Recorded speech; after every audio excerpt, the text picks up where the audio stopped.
If you don't know by now, the animation industry in the US is collapsing, like really bad. Right before the release of Inside Out 2, Pixar laid off 14% of its workforce, and Netflix in November 2024 laid off a third of its feature animation team. Blue Sky, the studio behind classic hits like Ice Age, being completely shut down, laying off 450 employees, and the list just goes on and on and on. It's said by the second quarter of 2024, US production has dropped a whopping 40%, which undoubtedly means that a lot of artists' lives are affected. There are a few main reasons why this is happening, such as the streaming bubble has burst, a lot of outsourcing, and of course, the rise of AI, which if you want to know more, there are already a lot of excellent videos about this topic already. However, in this video, I wanted to talk about something else, a problem that has existed kind of as long as animation has existed, but unless you've been in an animation production yourself, you really don't know the extent on how bad this problem can actually get. Overworking culture.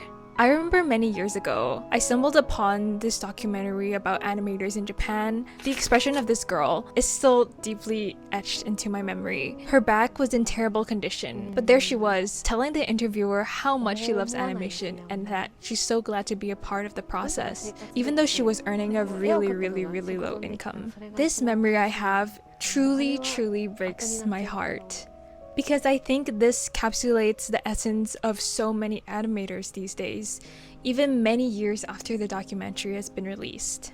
Hi everyone, welcome back to my channel. My name is Veda, aka Saku, here on the internet, and I'm an animator, which is why this topic is so dear to me. I think overworking culture has always been a topic of discussion, but as an audience member, though it does come to light sometimes, you really don't see all the ugly parts of an animation production, and there are some really ugly parts. Now that I have to experience this or witness a lot of things firsthand, I want to share with you guys not only my experience, but also why I think this is such a fundamental problem within the medium of animation itself. But before we talk about this topic, I wanted to thank ᴅ쏘일ɪ for sponsoring this video, as the general mood within the animator community is not so good these days, and we're all just trying to stay positive despite tough times. For me, a really good way to alleviate stress is through learning new hobbies. ᴅ쏘일ɪ is an online community and resource where millions of crafters,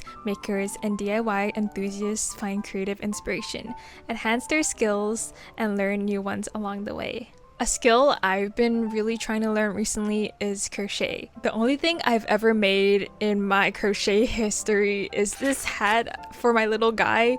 So I've been taking the classes Amigurumi Design Your Own Monster by Stacy Trock. And instead of me trying to follow or learn certain crochet patterns, I'm actually learning how to design my own little guys as well, which is super cool. ᴅ쏘일ɪ offers more than 2,000 exciting classes in over 20 popular categories like crochet, knitting, painting, photography, cooking, sewing, and more. I think being engaged with the arts as a hobby, rather than just a career, has been really healing and comforting, and also reminds me why I'm an artist in the first place, and that in itself can inspire my main craft. Classes on ᴅ쏘일ɪ are broken down into easy-to-follow lessons and are led by friendly, award-winning instructors who share their creative wisdom and provide step-by-step demonstration. And you can even connect with fellow makers on the platform. The first 1,000 people who use my link down in the description will get a full year of premium membership to ᴅ쏘일ɪ for only $1.49. Isn't that such a steal? Thank you so much to ᴅ쏘일ɪ for sponsoring this video, supporting artists like me that can in turn make videos like this for you guys. And with that, let's continue on with the video. So as you guys may know, I am currently studying character animation at Cal Arts, and every year we're tasked to make a film of our own. I actually kept track of all the hours I spent on my third year film, A Neighbor Duet. So to give you guys some context, the animation itself is 4 minutes, and I did everything on fours, which means about 6 drawings every second, because 6 times 4 equals 24, and it's 24 frames per second. And I also had one animator that was helping me with this project. and she was mainly in charge of cleanup and coloring, and I was in charge of basically everything else. So without spoiling, but kind of explaining the process to you, my film had two worlds. There was the sheet music world and the real world. Since a lot of backgrounds in the sheet music world were animated, I'm gonna count that towards the animation production time, but for the real world, I only had two locations, which is the main character's room and the main character's living room, and I modeled everything on Blender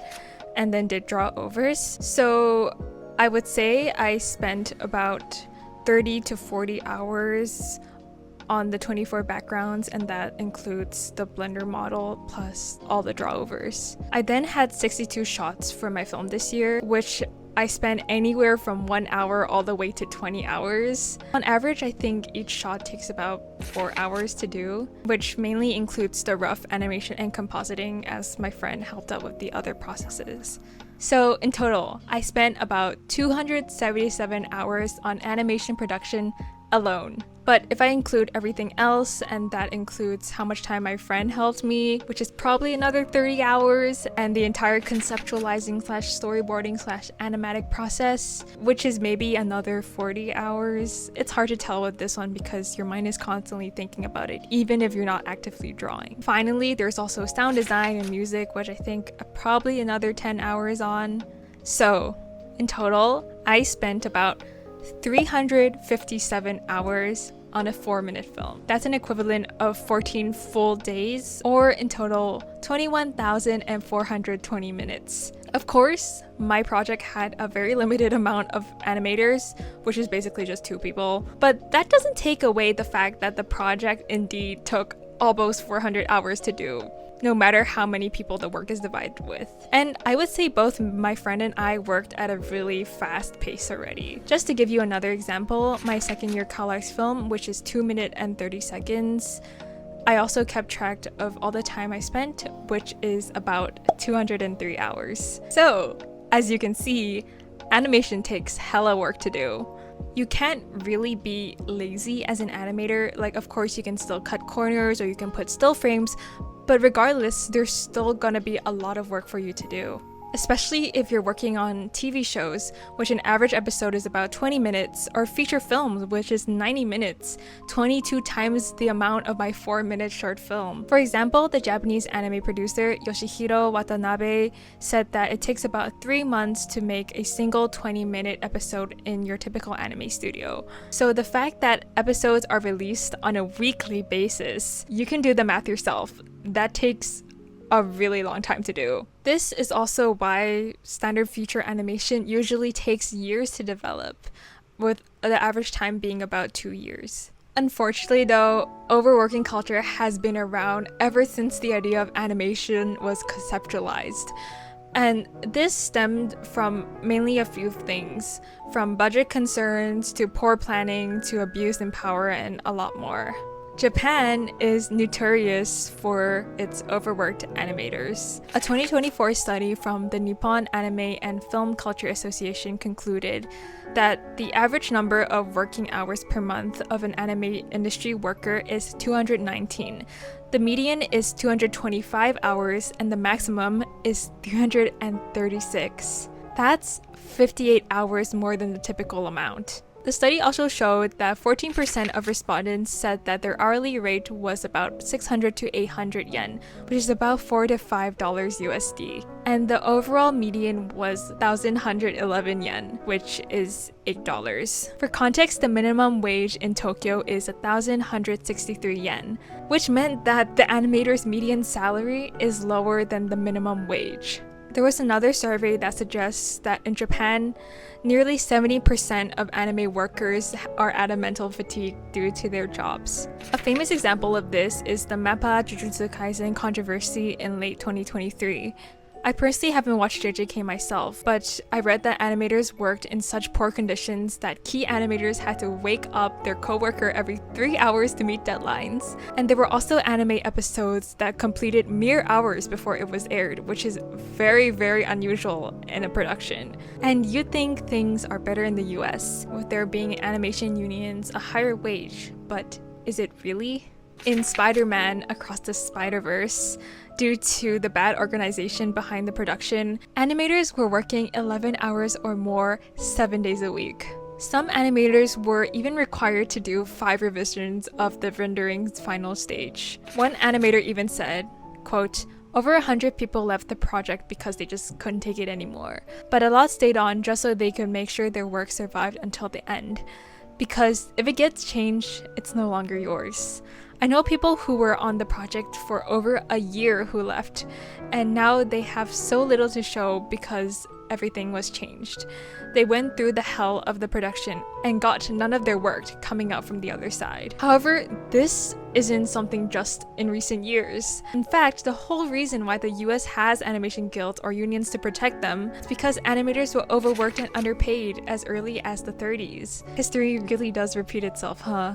I think it's really ironic. It's true that the US has probably the best working conditions for animators in the world, but that is the reason why the US animation industry is collapsing right now. It's because companies and executives are finding loopholes and are now outsourcing animation production to other countries that don't have this protection that the US does, which is just so sad. And you think that with the rise of technology, artists shouldn't be as overworked, right? Like, computer animation is a lot more convenient than hand-drawn paper animation. So why is this still going on? In an era in which millions of content are accessible at our fingertips, people are doing anything just to grab our attention from the myriads of options, which means that artists have to spend even more time and effort to make sure that their work stands out. In psychology, there's a phenomena where if you experience something frequently, you kind of stop paying attention to it. This is known as habituation. I really think this can be applied to media consumption as well, because now with such well-developed technology and so many talented artists out there, audiences are just not easily as amused anymore because everything's just so good now. The standard is just so high in recent days that we're kind of taking it for granted. So, if you want to stand out from the already oversaturated industry, you have to do something even crazier, even different than the rest of us. When in reality, a lot of animations that we watch now are already a lot better and high quality from those in the past. For example, when the first ever Toy Story came out in 1995, people were so mind blown by it because compared to everything else at the time, which was all 2D animation, it really stood out. But if you actually look back and watch Toy Story now, the animation doesn't look nearly as good as the latest version now, which is like, what, Toy Story 4? And I think Toy Story 5 soon. And that's because people are just used to animation looking this good now. Another example is the very school I go to, CalArts, which spawned a lot of big names throughout the years. You've probably watched at least one CalArts film in your lifetime, and it's probably from recent years. But did you know, in the past, CalArts students only had to make pencil tests? Don't get me wrong, pencil tests are still very hard, especially needing to do everything by hand in an era which computers weren't as developed yet. However, that doesn't change the fact that nowadays, even as a student, our expectations are way higher than students in the past. Before, they only had to make pencil tests, but now we're expected to kind of make full studio level quality films. And the standard just gets higher and higher each year. Because of this spawns a even bigger overworking problem than we had in the past, because our expectations are so high that our body can't physically keep up anymore.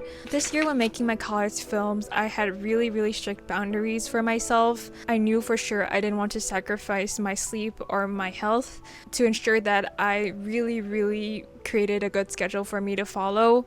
However, amongst my peers, I've heard or even seen so many of these horror stories. I know friends who didn't sleep for an entire week up to the deadline, or people chugging energy drinks or even caffeine pills to keep themselves going, even though their body is clearly telling them that they're exhausted.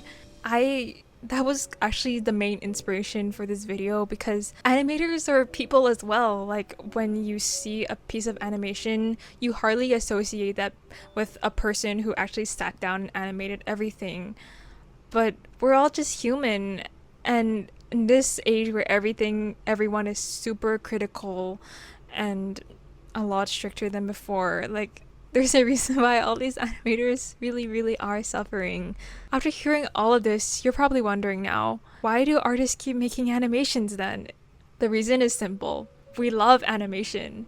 We're artists. We love creating art, and that's what we do. It really is the love and passion and blood, sweat, and tears that the animator pours into that really allows all these animations to thrive. There's a reason why out of the top 10 grossing movies in 2024, at least half of that list was animation. Animation is so magical. It really is a medium like no other. You as a filmmaker have to create every single pixel you see on screen, literally creating an entire world from scratch. But that's also why animation requires a lot more time and effort compared to everything else. Animators are probably the craziest breed of people I've ever met, but also the most talented and passionate people I've ever seen. This video is quite a sad topic, and I truly don't have a solution for this overworking problem, but the least we can do is acknowledge the artist's hard work that often goes unnoticed,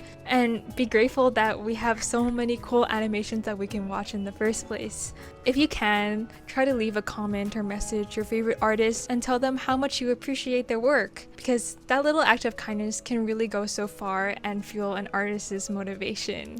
I know this truly from first-hand experience. And if you're an animator by chance watching this video, please know that we're all in this together, and you really aren't alone. And we got this one day.